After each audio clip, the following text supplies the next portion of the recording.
नमस्कार, आवाज समाचार में आपका स्वागत है। आपके साथ मैं हूं विपिन भट्ट और शुरुआत करेंगे इस वक्त की हेडलाइंस के साथ। लेकिन उससे पहले आपको बता दें कि दूसरी तिमाही में यहां पर जीडीपी ग्रोथ के नंबर आ गए। दूसरी तिमाही में जीडीपी ग्रोथ यहां पर आपके सामने फ्लैश होती हुई 4.4 के मुकाबले 4.8% रही है। अनुमान था कि करीब 4.7% रहेगी, लेकिन जो नंबर आपके सामने आ रहा है वो है 4.8% का, यानी अनुमान से भी थोड़ा सा बेहतर यहां पर नंबर आता हुआ दूसरी तिमाही में जीडीपी ग्रोथ का 4.4 के मुकाबले क्वार्टर ऑन क्वार्टर यहां पर 4.8% पर पहुंच गई है जीडीपी के आंकड़े। उम्मीद यही की जा रही थी कि इस बार एक अच्छा पुशबैक देखने को मिलेगा। 2-3 सेक्टर्स ऐसे रहेंगे जहां से आपको मदद मिलेगी और उससे यहां पर ये चीजें देखने को मिलेगी। आगे हमारे साथ हमारे सहयोगी प्रदीप पंड्या भी हैं। प्रदीप, ये जो 4.4 से अब 4.8% पर आंकड़े जो दिखा रहे हैं, 4.7 का एक अनुमान दिया जा रहा था, आप इसे कैसा देख रहे हैं? क्या अनुमान के मुताबिक है या उससे भी बेहतर?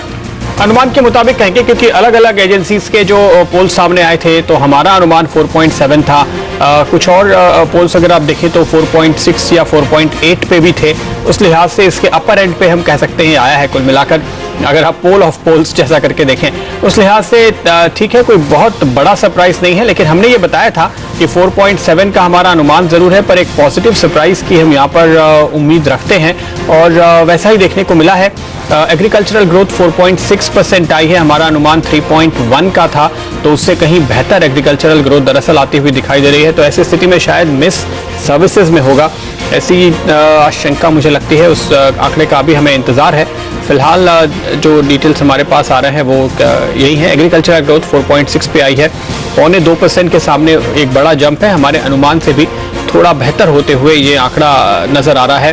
कोर सेक्टर जैसे कि हमें उम्मीद थी, इलेक्ट्रिसिटी, गैस, यहाँ पर करीब 7.5% की ग्रोथ दिखाई दे रही है 3.7 के मुकाबले। तो क्वार्टर ऑन क्वार्टर एक अच्छा जंप है। ये आईआईपी में रिफ्लेक्ट हो रहा था, तो हमने समय समय पर ये जानकारी दी है और उसी के मुताबिक फिलहाल ये चलता हुआ।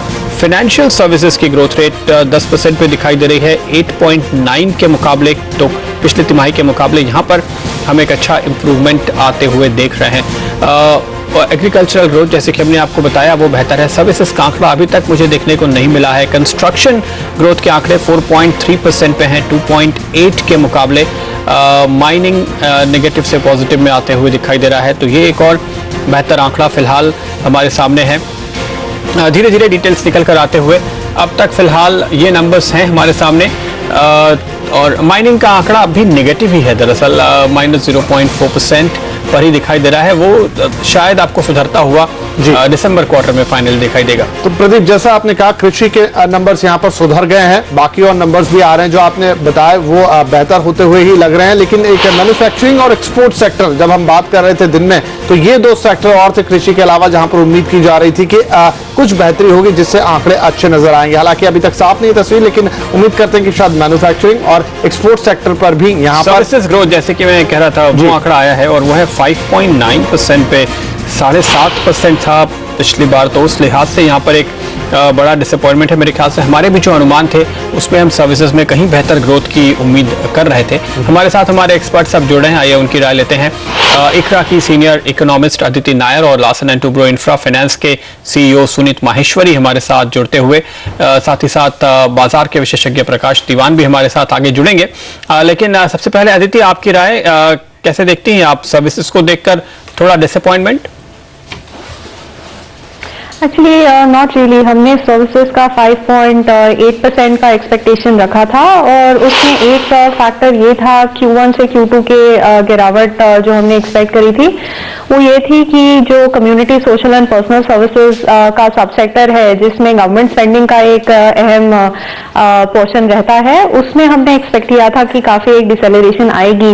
अभी शायद ये नंबर मैंने आपको नहीं सुना बताते हुए, तो मेरा एक्सपेक्टेशन यही है कि Q1 से Q2 में इसमें काफी गिरावट आई होगी, जिसकी वजह से 5.9% आया है Q2 का नंबर पिछले क्वार्टर के 6.6% के against.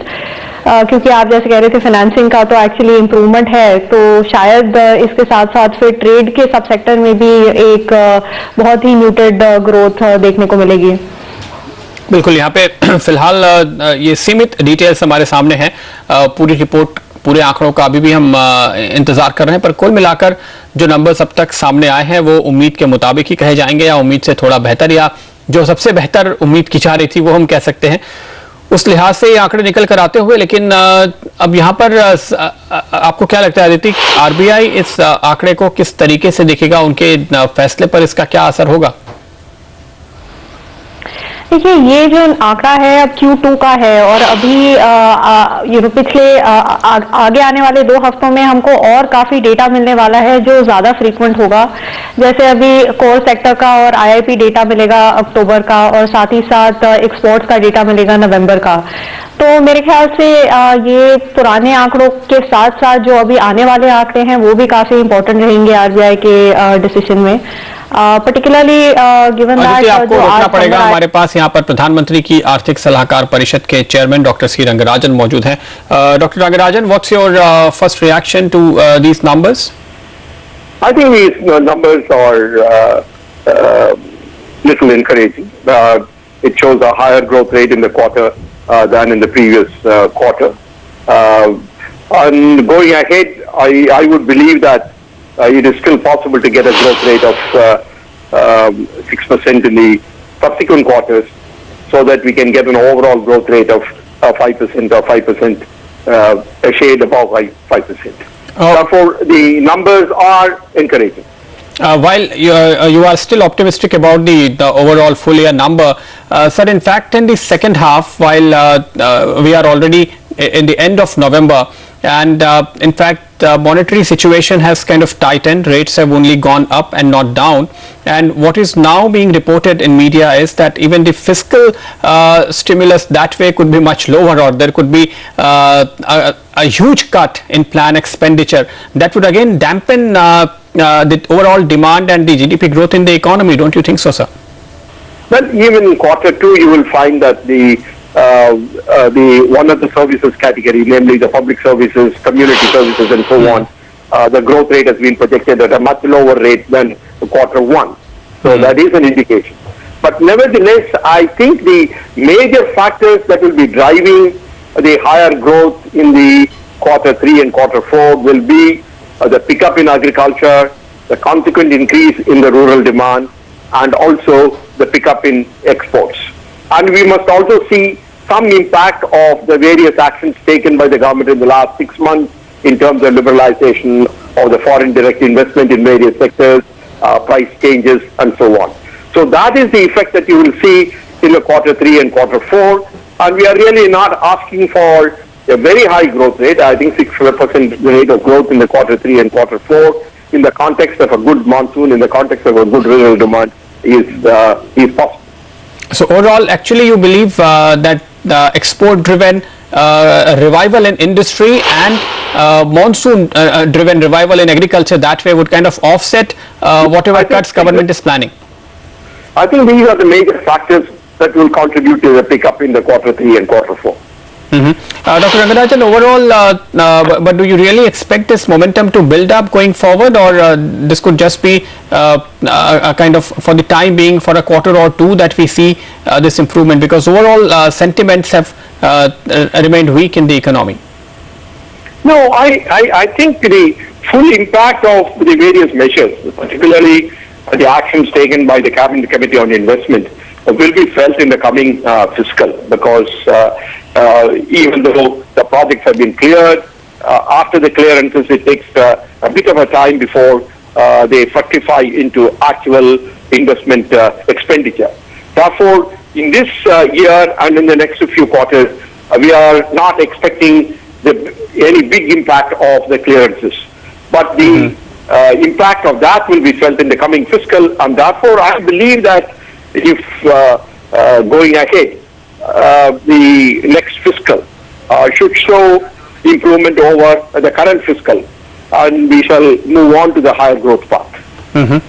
So one last question now, when forex markets are more or less kind of stabilized, would you expect RBI to probably err on the side of growth and try to give a chance to growth and not tighten in the coming policy? Well, as far as the impact on the rupee is concerned, they have to some extent relaxed some of the measures that have been taken earlier. The interest rate on the marginal standing facility has been brought down. But as far as the policy rate is concerned, much will depend upon how the WPI and the CPI behave over the next 4 weeks. It is my view that if there are any signs of decline in the WPI, then there is some room for the monetary authorities. Therefore, much will depend upon the behavior of inflation in the next 4 weeks. Thanks a lot doctor Rangarajan for taking time out for us. Doctor C Rangarajan यहाँ पे कहते हुए कि सरकार हालांकि अपने खर्चों में कटौती कर रही है, लेकिन उन्हें पूरी उम्मीद है कि अच्छे मॉनसून की वजह से कृषि का उत्पादन बढ़ रहा है और एक्सपोर्ट बढ़ने की वजह से, चूंकि रुपया कमजोर हुआ है तो एक्सपोर्ट बढ़े हैं, तो उस वजह से इंडस्ट्री को भी कुछ हद तक मदद मिलती हुई नजर आ रही है। ये दो फैक्टर्स काफी होंगे सरकार की ओर से जो अपने खर्चे कम किए जा रहे हैं उनको ऑफसेट करने के लिए। हमारे साथ सुनीत माहेश्वरी साहब बने हुए हैं। मिस्टर माहेश्वरी, क्या आपको लगता है जो डॉक्टर रंगराजन कह रहे थे कि सरकार के उठाए हुए तमाम कदमों का कुछ असर देखने को मिल रहा है? बाजार भी काफी उत्साहित है इंफ्रास्ट्रक्चर और कैपिटल गुड्स सेक्टर को लेकर, लेकिन क्या आप वाकई जमीन पे कोई प्रोग्रेस देख रहे हैं? जो गवर्नमेंट का जो कैबिनेट कमेटी का इनिशिएटिव है उसके पूर्णतः जो बेनिफिट्स हैं वो तो अभी दिखाई नहीं दे रहे हैं ग्राउंड पे। हाँ, ये जरूर है कि उससे थोड़ी सी आशा बढ़ गई है, लोगों में थोड़ा होप है, इंडस्ट्री में थोड़ा होप है कि कुछ हो रहा है। हमने अपने पोर्टफोलियो में इस तरह देखा है कि थोड़ा सा डिसबर्समेंट्स वगैरह जो हमारे स्लो हो गए थे, वो प्रोजेक्ट इम्प्लीमेंटेशन थोड़े से फास्ट हो रहे हैं, उनके कुछ क्लियरेंसेस फास्ट हो रहे हैं, तो डिसबर्समेंट्स में कुछ मूवमेंट शुरू हुआ है और दिसंबर में भी हमें शायद थोड़ा सा मूवमेंट दिखेगा, बट जोर अभी तक उसमें नहीं आया है। फ्रेश इन्वेस्टमेंट्स अभी भी हमको कैपिटल इन्वेस्टमेंट्स जो हैं या कोई नए प्रोजेक्ट्स कोई खास हमें दिख नहीं रहे हैं, तो उधर अभी तक मूव शुरू नहीं हुआ है।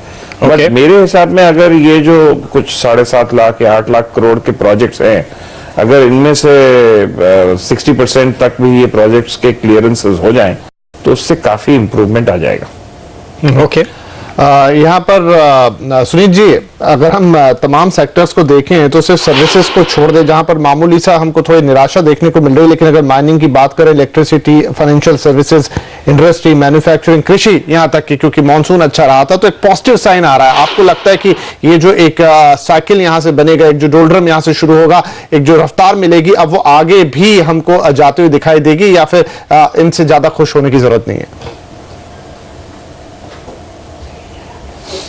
नहीं, आई थिंक अगर हम पूरी तरह देखें तो एग्री सेक्टर जो है उधर ग्रोथ रहेगी, क्योंकि अच्छा मानसून रहा है। उधर हमने हमारे जो बाकी फ्रेंड्स हैं जो उस एरिया में, जो एनबीएफसी जो उस एरिया में ऑपरेट करते हैं, उनसे भी हमको ये खबर जरूर मालूम पड़ती है कि रूरल साइड में ग्रोथ कायम है।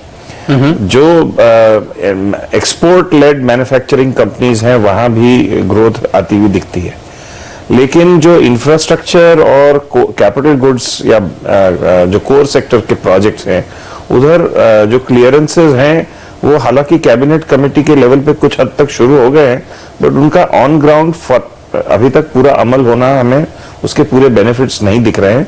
कुछ थोड़ा बहुत दिख रहा है, तो इसलिए जब तक मुझे लगता है कि उनका पूरा बेनिफिट आते आते हमारे को फरवरी या मार्च तक हो जाएगा, तो उसकी वजह से वो जो प्रोजेक्ट्स हैं वो मूव करने शुरू करेंगे और उसका बेनिफिट आना शुरू होगा। तीसरी बात थी जो इंफ्रास्ट्रक्चर सेक्टर में जो एक प्रॉब्लम थी वो थी कि इनके जो कंस्ट्रक्शन कंपनीज थी और जो इंफ्रास्ट्रक्चर प्लेयर्स हैं उनके गवर्नमेंट के कुछ ड्यूज हैं वो अभी पूरी तरह क्लियर हो नहीं पाए, थोड़े से क्लियर हुए हैं, बट उनमें काफी काम बाकी है। वो अगर क्लियर होगा तो उनके पास थोड़ी लिक्विडिटी बढ़ेगी और वो अपने प्रोजेक्ट्स को कंप्लीट कर पाएंगे। तो ये गवर्नमेंट के क्लियरेंसेस करने से ही प्रोजेक्ट हिलेंगे या प्रोजेक्ट आगे बढ़ेंगे ऐसा नहीं है। उनके जो प्रमोटर्स हैं, जो स्पॉन्सर्स हैं, उनके पास लिक्विडिटी भी होनी चाहिए उसको अपनी इक्विटी डालने के लिए, इंप्लीमेंट करने के लिए। तो आज की तारीख में मुझे इंडस्ट्री में हायर लेवरेजिंग और इंटरेस्ट कॉस्ट बढ़ने की वजह से और लिक्विडिटी चैलेंज होने की वजह से उनके प्रोजेक्ट क्लियरेंसेस होते हुए भी उनमें इंप्लीमेंट करने की क्षमता थोड़ी कम दिख रही है।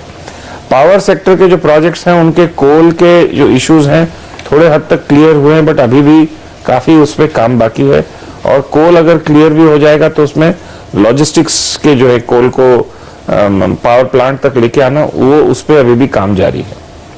ओके अदिति, लेकिन क्या ये कहा जा सकता है इन सारे संकेतों को देखते हुए जो माहेश्वरी साहब बता रहे हैं कि प्रोबेबली जो पहला क्वार्टर था अप्रैल मई जून 2013 का, वो बॉटम था, सबसे बुरा था इस साइकिल में, और अब यहां से सुधार ही होगा?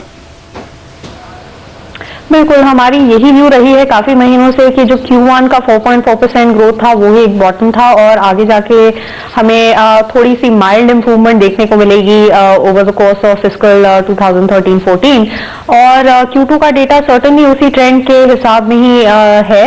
आगे जाके Q3 में पर्टिकुलरली एग्रीकल्चर का कंट्रीब्यूशन भी सबसे बड़ा होता है, और एक जो एक्सपेक्टेशन है कि खरीफ हार्वेस्ट ओवरऑल काफी हेल्दी है इस साल, तो एग्रीकल्चर से एक और बूस्ट मिलेगा Q3 में। और अब साथ ही साथ हमको ये देखना बहुत इंपॉर्टेंट रहेगा कि जो हम काफी महीनों से एक्सपेक्ट कर रहे हैं कि अगर अच्छे एग्रीकल्चरल आउटपुट के साथ साथ रूरल डिमांड काफी बढ़ेगी, तो आगे 2-3 महीनों में अब ये हम बहुत क्लोजली वॉच करेंगे IIP और बाकी डेटा भी कि रूरल डिमांड में अपटेक आ रही है कि नहीं आ रही। अब सितंबर के डेटा में हमने कुछ सेक्टर्स में देखा था कि इन्वेंट्री लेवल्स बढ़ने शुरू हो गए थे, प्रोडक्शन लेवल्स में अच्छी ग्रोथ देखने को मिली थी। ये ट्रेंड अब सस्टेन होता है कि नहीं अगले 3 महीनों में, वो बहुत क्रूशियल है। एग्रीकल्चरल ग्रोथ तो अब हो जाएगी, लेकिन रूरल डिमांड कितनी बढ़ेगी अब वो देखना बहुत इंपॉर्टेंट है आगे की ट्रेजेक्टरी के लिए। ओके, इससे पहले कि हम बाजार का रिएक्शन क्या होगा ये प्रकाश से जाने, एक और सवाल अदिति आपसे जानना चाहेंगे। जो डॉक्टर रंगराजन ने कहा कि यहां से लेकर के और RBI के पॉलिसी तक 18 तारीख तक क्या और इंफॉर्मेशन आती है आपके हिसाब से? जो इन्फ्लेशन 7% के ऊपर निकल गई थी WPI, और रिटेल इन्फ्लेशन 10% के ऊपर निकल रही थी, क्या वो इस बार काबू में आएगी या और बिगड़ेगी और ऊपर जाएगी? मेरे हिसाब से जो इंडिकेशंस आ रही हैं कि वेजिटेबल्स की प्राइसेस में थोड़ा सा कुछ वेजिटेबल्स की प्राइसेस में सुधार होना शुरू हो गया है, तो ये एक बहुत ही अहम फैक्टर है। फूड इन्फ्लेशन इस बार गिरती है या नहीं, और अगर गिरती है तो कितना गिरती है, वो सबसे क्रूशियल फैक्टर रहेगा ओवरऑल इन्फ्लेशन की लेवल्स के लिए, बोथ ऑन द CPI और द WPI। मेरे हिसाब से थोड़ा सा सुधार पिछले महीनों के लेवल से लाइकली है, लेकिन बहुत ज्यादा सुधार हम नहीं एक्सपेक्ट कर रहे हैं। CPI और WPI कंफर्ट जोन के तो ऊपर ही रहेंगे, यही लग रहा है अभी, इसलिए एक लेकिन चांसेस ये है कि 7 और 10 के जो लेवल है थोड़े से साइकोलॉजिकली इंपॉर्टेंट हैं, क्या इनके ऊपर निकलने की संभावना है या इनके अंदर बने रहेंगे? मेरे हिसाब से थोड़ा सुधार आएगा पिछले महीने से इस महीने, यानी ये दोनों आंकड़े कंफर्टेबल होंगे? इनसे तो बिल्कुल कंफर्ट जोन के तो ऊपर होंगे नहीं, लेकिन इन लेवल से नीचे होंगे, क्योंकि वो एक साइकोलॉजिकल हिसाब से अभी तो यही लग रहा है। ओके प्रकाश, फिर इस रोशनी में इस आज GDP के आंकड़े को देखने के बाद क्या बाजार खुश होगा और एक पॉजिटिव रिएक्शन, एक और गैप अप सोमवार को?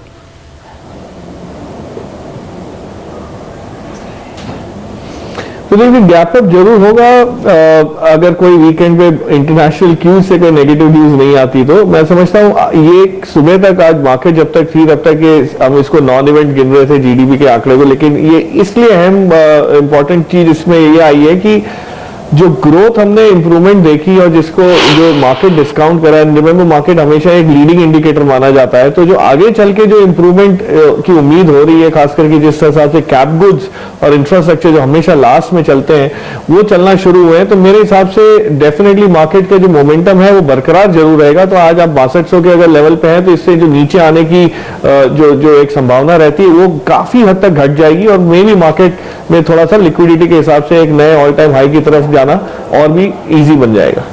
ओके, तो आप यहाँ पे तेजी की उम्मीद करेंगे इन सारे आंकड़ों को देखते हुए बाजार के लिहाज से, लेकिन प्रकाश क्या आपको ऐसा लगता है कि जो फिर उम्मीद एक जगी है कि इकोनॉमी में कहीं बॉटमिंग आउट हो रहा है, रिवाइवल के संकेत हो रहे हैं, तो अब तक के जो कमजोर एरिया रहे हैं इंफ्रास्ट्रक्चर या कैपिटल गुड्स, इनमें जो हमने रिवाइवल देखा है पिछले पूरे महीने के दौरान, वो आगे सस्टेन करेगा?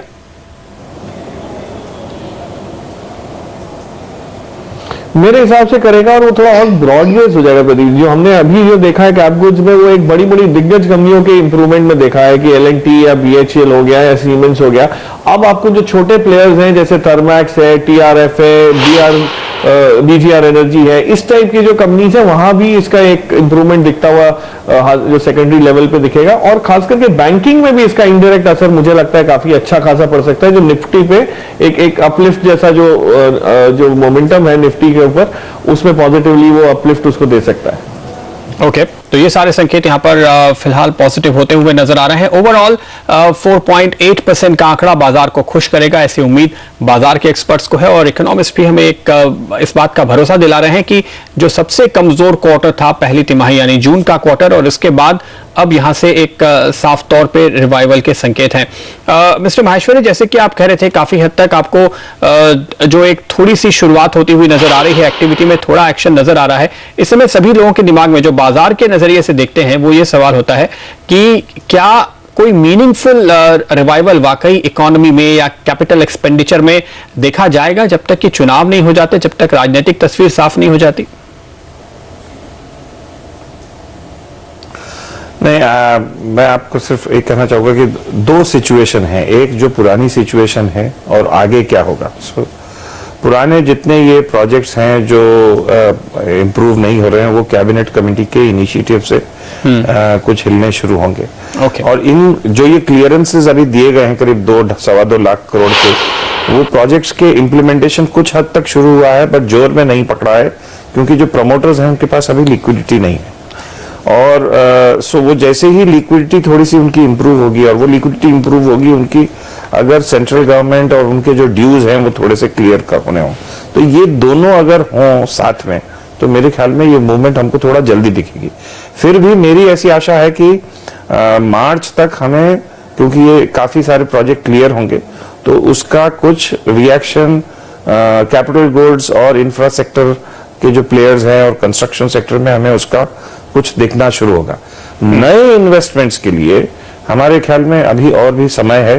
जब नई गवर्नमेंट आएगी, कुछ एक थोड़ी सी कॉन्फिडेंस बिल्ड हो जाएगा मार्केट का, फिर मेरे ख्याल में नए प्रोजेक्ट्स होंगे।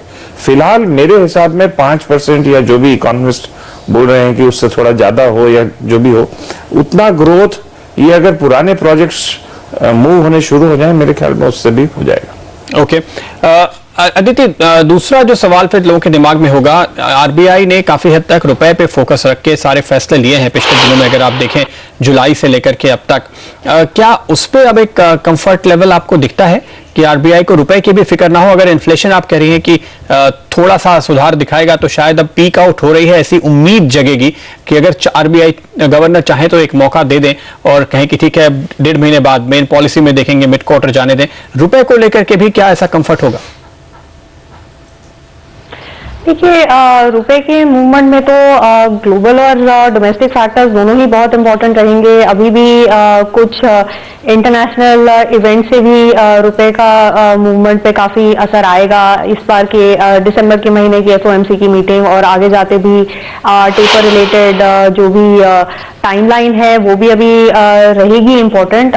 FIS का अभी भी डेट मार्केट में से तो आउटफ्लो चल ही रहा है। फिलहाल जो स्वैप विंडो खोली गई थी, जो आज बंद हो रही है FCNRB के लिए, उसमें से काफी अच्छी इनफ्लोज आ गई हैं जिन्होंने मोर देन ऑफसेट किया है FII डेट आउटफ्लोज को। तो अब इसके बाद ये once the swap windows are closed और OMCs का भी साथ साथ कितनी जल्दी वो फुल्ली बैक आ जाते हैं मार्केट में अपने डेली डॉलर रिक्वायरमेंट के लिए, ये सब फैक्टर्स अभी भी काफी इंपॉर्टेंट रहेंगे ओवरऑल रुपी की स्ट्रेंथ के लिए। और साथ ही साथ जो ग्रोथ इन्फ्लेशन डायनामिक्स है वो तो इम्पोर्टेंट रहेंगे ही। मेरे हिसाब से इन्फ्लेशन, जैसे आपने कहा, शायद एक पीक करके दिखा चुका है, लेकिन फिर भी कंफर्ट जोन के ऊपर ही रहेगा आने वाले कुछ महीनों में। अभी भी हमारा यही अनुमान है। WPI का मार्च एंड का फिगर हम 6.5% के आसपास अभी देख रहे हैं, जो क्लियरली RBI के लिए एक बहुत कंफर्टेबल लेवल नहीं रहेगा। तो काफी मल्टीप्लिसिटी है फैक्टर्स की। डेफिनेटली करंट अकाउंट डेफिसिट में अब जो हम लेवल एक्सपेक्ट कर रहे हैं, पर्टिकुलरली गोल्ड इंपोर्ट पे जो रिस्ट्रिक्शंस लगी हैं उनकी वजह से, वो साल के शुरू में जो हमने एक्सपेक्टेशन लगाई थी उससे बहुत कम है। तो करंट अकाउंट डेफिसिट का साइज और उसकी फाइनेंसिंग दोनों इन पे तो जो कंसर्न्स थी वो काफी ईज हो गई हैं, लेकिन अभी भी और बहुत फैक्टर्स हैं जो इन्फ्लुएंस करेंगे रुपये के मूवमेंट को। जी प्रदीप, जब दिन में बातचीत हो रही थी मार्केट आवर्स के दौरान तो यही था कि क्या लेवल आता है, और अगर 5 के आसपास आएगा जो कि 4.8 को आप 5 के काफी नजदीक कहेंगे तो ये मार्केट के लिए बहुत अच्छा माना जा सकता है। आपको लगता है FIIs भी इस नंबर से आकर्षित होंगे या कुछ प्रभाव पड़ेगा आने वाले दिनों में, वो हमें नजर आएगा? देखिए, ओवरऑल जो हमारा पोल था उसमें तमाम जो फॉरेन बैंक्स के पोल्स हमने देखे थे वो तकरीबन इसी लाइन में थे। एक आध अपवाद के तौर पे किसी एक का आंकड़ा 5.25 का था और किसी एक का आंकड़ा इनफैक्ट 4% के आसपास का भी था। तो पर जो FIIs की कंसेंसस थी उसके मुताबिक ही बॉटम आउट होने के संकेत साफ तौर पे नजर आ रहे हैं, लेकिन आगे किस रफ्तार से बढ़ोतरी होगी ये नहीं कहा जा सकता। और इस समय FIIs पूरी तरह से पॉलिटिक्स पर फोकस कर रहे हैं। उनका नजरिया 9 तारीख के बाद साफ होगा जब हम 4 राज्यों के नतीजे देखेंगे और उसके बाद ही हम कोई बाजार में बड़े पैमाने पर FIIs का इन्फ्लो शायद आते हुए देखेंगे, ऐसा लगता है। लेकिन एक और बात जो हम डॉक्टर रंगराजन से चर्चा कर रहे थे उस पर राय लेनी चाहिए माहेश्वरी साहब की। जो बात की जा रही है माहेश्वरी साहब, करीबन 80,000 करोड़ की कटौती प्लान एक्सपेंडिचर में की जाएगी, उसका कितना असर अगले 2 क्वार्टर्स में देखने को मिलेगा, खासतौर पे इंफ्रास्ट्रक्चर, कैपिटल गुड्स सेक्टर पे और इकोनॉमी पे इन जनरल?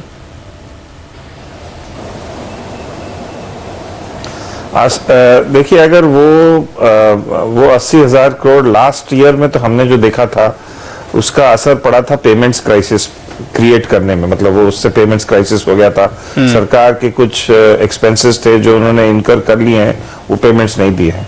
तो मुझे ये 80,000 करोड़ का जो कटौती करना चाह रहे हैं उससे तो शायद समस्या बढ़ने की आशंका लगती है। सिर्फ ये है कि बाकी प्रोजेक्ट्स क्लियर हो रहे हैं तो थोड़ा सा काउंटर इफेक्ट, काउंटर बैलेंस हो सकता है। ओके, यानी अगर सरकार अपने पेमेंट्स रोकती है तो पूरे सप्लाई चेन में दिक्कत शुरू होती है। खासतौर पे जो बड़ी कंपनियां हैं, सरकार के बड़े कॉन्ट्रैक्टर, सप्लायर वगैरह हम कह सकते हैं, उनका तो काम चल जाता है, लेकिन जो छोटी छोटी कंपनियां हैं उनके सामने एक लिक्विडिटी क्रंच आ जाता है और उसका इंपैक्ट आप ओवरऑल फिर ग्रोथ के ऊपर भी आते हुए देखते हैं। जैसे कि हमने देखा था पहली तिमाही में जो हाल हुआ था इकोनॉमी का, उसके पीछे सरकार की ये बचत करने की कोशिश भी काफी हद तक जिम्मेदार थी। इस चर्चा को हम फिलहाल यहाँ पे रोक सकते हैं। देख रहे हैं हम करीबन जो आंकड़े हमारे सामने आए हैं वो बाजार का हौसला काफी हद तक बढ़ाएंगे, ऐसी उम्मीद फिलहाल देखने को मिल सकती है, जैसे कि हमारे मार्केट एक्सपर्ट्स का फिलहाल मानना है। लेकिन ओवरऑल तस्वीर दरअसल कितनी बेहतर होती हुई नजर आती है, इस सवाल का जवाब अपने एक्सपर्ट से भी आगे भी लेंगे। एक छोटा सा ब्रेक, हमारे सारे ही विशेषज्ञ हमारे साथ बने हुए हैं, आप कहीं जाएगा नहीं।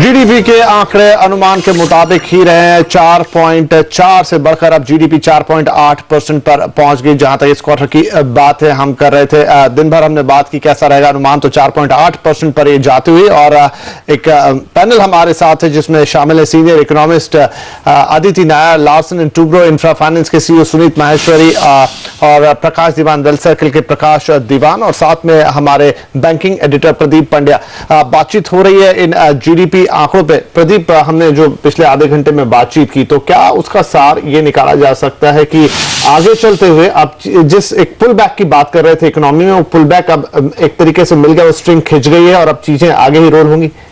उम्मीद यहाँ पर की जा सकती है कि हालात कुछ सुधरने शुरू हो रहे हैं और स्थिति थोड़ी और बेहतर नजर आएगी आगे चलकर, जैसे कि हमारे सारे ही एक्सपर्ट्स हमें अंदाजा दे रहे हैं। लेकिन थोड़े बहुत जो इफ्स एंड बट्स हैं, एक तो पॉलिटिकल अनसर्टेनिटी है और दूसरी जो बड़ी अनसर्टेनिटी है वो इस बात को लेकर के है कि अमेरिका में क्या होगा।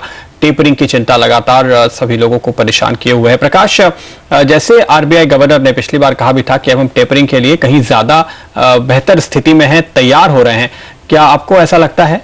क्या मार्केट का, शेयर बाजार हो या फॉरेक्स मार्केट, उनका कॉन्फिडेंस अब बढ़ा है?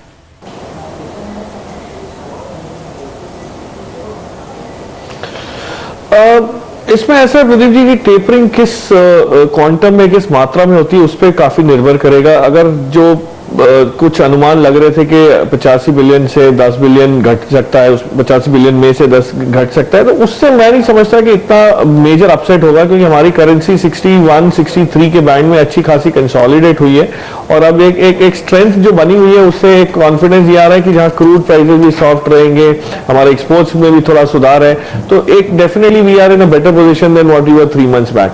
हाँ, लेकिन इंटरेस्ट रेट्स अगर यूएस के इंक्रीज होते हैं और फ्री मनी जो जिसको कहते हैं या मनी सप्लाई घटती है तो थोड़ा असर एक सेंटिमेंटली जरूर होगा, लेकिन इमर्जिंग मार्केट्स में मात्रा बढ़ने से, इन्वेस्टमेंट बढ़ने से वापस हिंदुस्तान को अच्छा खासा फायदा हो सकता है और मैं नहीं समझता टेपरिंग का नेगेटिव इंपैक्ट कोई भी हमारे पर 1.5-2 महीने से ज्यादा रह सकता है। ओके, अदिति, यहाँ पर एक और इंटरेस्टिंग बात निकल कर आती है, वो ये कि जिस क्वार्टर की हम बात कर रहे हैं, जिसके आंकड़े हमारे सामने हैं और जो बॉटमिंग आउट के संकेत दे रहे हैं, इस दौरान आरबीआई ने पैनिक मोड में इंटरेस्ट रेट्स बहुत तेजी से बढ़ा दिए थे।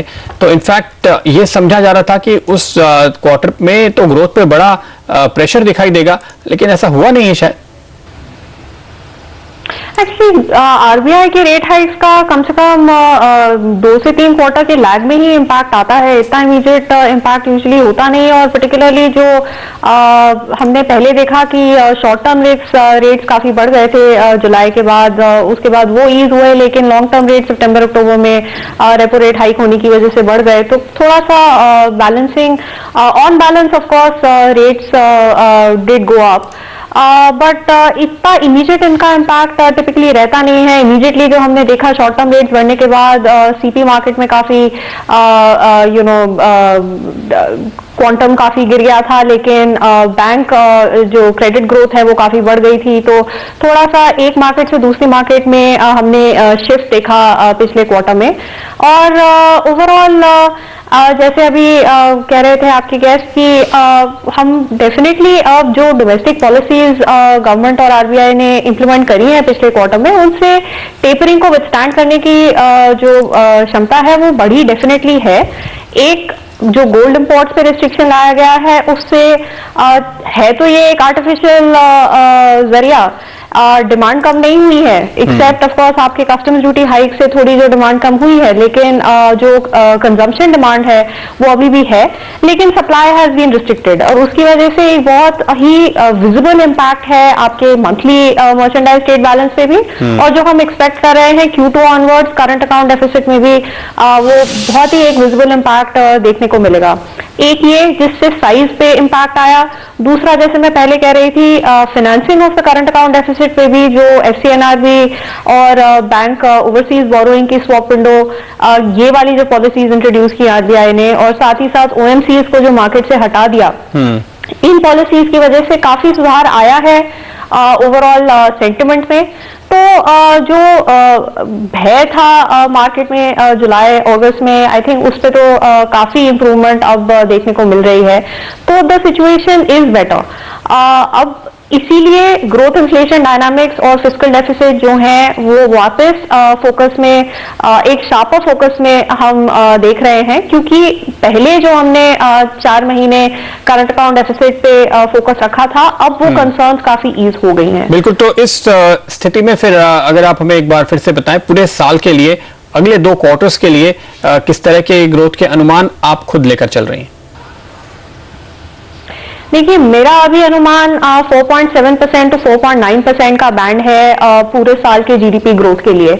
आज का नंबर मेरे एक्सपेक्टेशन से थोड़ा सा हायर है, तो ये बैंड मैं आज के डेटा के बेसिस पे तो चेंज नहीं करूंगी। आगे जाके अगर देखें तो जो स्पेसिफिकली हम बहुत कीनली ऑब्जर्व करेंगे वो ये है कि अगले 2-3 महीनों में ओवरऑल मैन्युफैक्चरिंग सेक्टर कैसे ग्रोथ दिखाता है। हमने पिछले तिमाही में ये देखा कि एक्सपोर्ट्स तो भले ही डबल डिजिट्स में ग्रो किए, कुछ सेक्टर्स में रूरल डिमांड के एंटिसिपेशन में भी हमने अच्छा ग्रोथ देखा, लेकिन ओवरऑल आईआईपी में जो मैन्युफैक्चरिंग ग्रोथ थी वो बहुत ही म्यूटेड थी। Q1 से बेहतर थी, लेकिन थी बहुत ही म्यूटेड। तो अब जो हम ओवरऑल रूरल डिमांड पे एक एक्सपेक्टेशन लगा के रखे हैं कि वो H2 में काफी बूस्ट करेगा, तो इसलिए मैं अगले 3 महीने का मैन्युफैक्चरिंग ग्रोथ बहुत क्लोजली ऑब्जर्व करूंगी कि ये जो हमारी एक्सपेक्टेशन है वो कितनी मीट होती है या फिर हमको क्या अपने एक्सपेक्टेशंस को वापस स्केल बैक करने की जरूरत है। सेकेंडली एग्रीकल्चर में सो फार जो हमने रेनफॉल का ट्रेंड देखा है वो ओवरऑल रबी हार्वेस्ट के लिए तो काफी पॉजिटिव निकल के आ रहा है, लेकिन एग्रीकल्चर में इवेंट रिस्क बहुत होते हैं, वेदर रिलेटेड रिस्क बहुत होते हैं, इसलिए ओवरऑल मैं फिर भी एक मॉडरेट ग्रोथ फैक्टर इन कर रही हूँ एग्रीकल्चर में।